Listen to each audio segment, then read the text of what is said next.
Magandang umaga mga ka-viewers.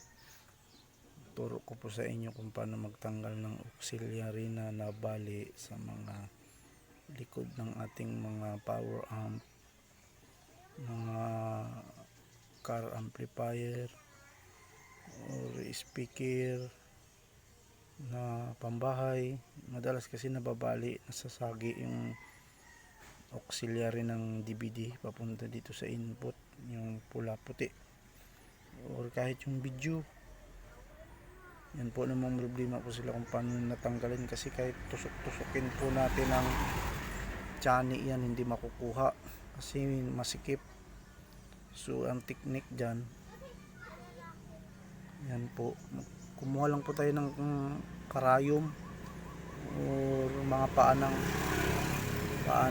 pyesa o kahit ano na pwedeng gawing pang tusok sa kanya. Ganyan. Ano po, yan, itapat po natin siya sa may butas, tapos initin lang po natin ng soldering iron yung paa ng karayom. Ayan, ito po, halimbawa karayom yan, tusok lang po natin yan, tapos initin, tapos dahan-dahan po natin ibaon po natin dahan-dahan yung karayom.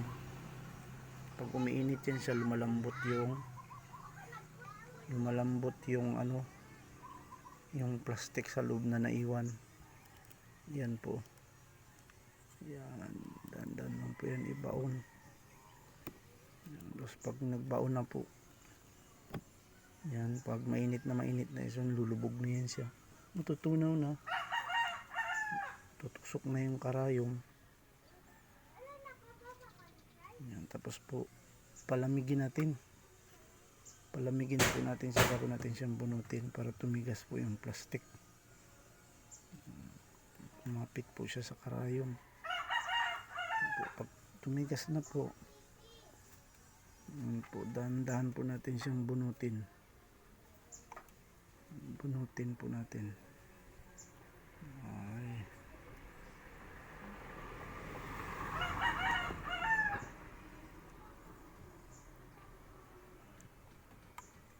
hindi pa siya tumigas.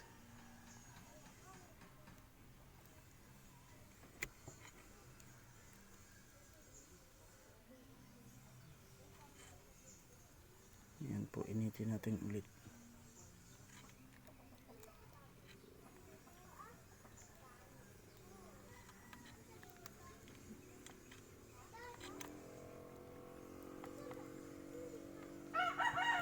Yan.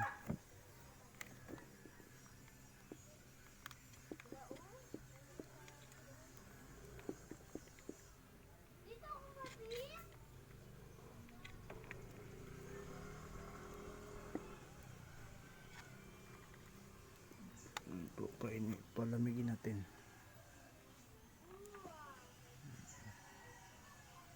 Pag lumamig na yan, titigas na yung plastic.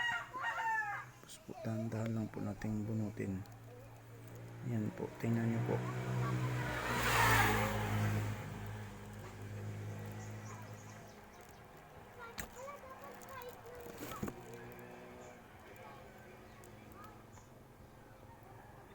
Dahan-dahan lang po para hindi po mabunot.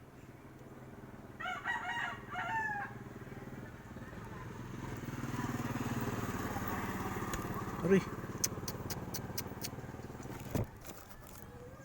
kulang pa rin.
Yan po, oh.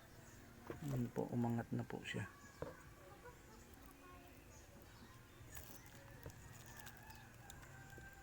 Yan. Yan po. Kuha na po siya. Simple lang po tanggalin yan.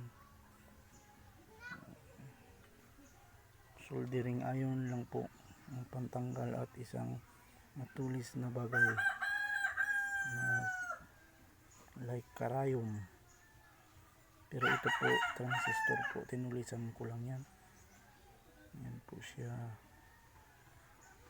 Sana makatulong sa mga problema sa kanilang nababaling mga auxiliary jack. Yan. Maraming salamat.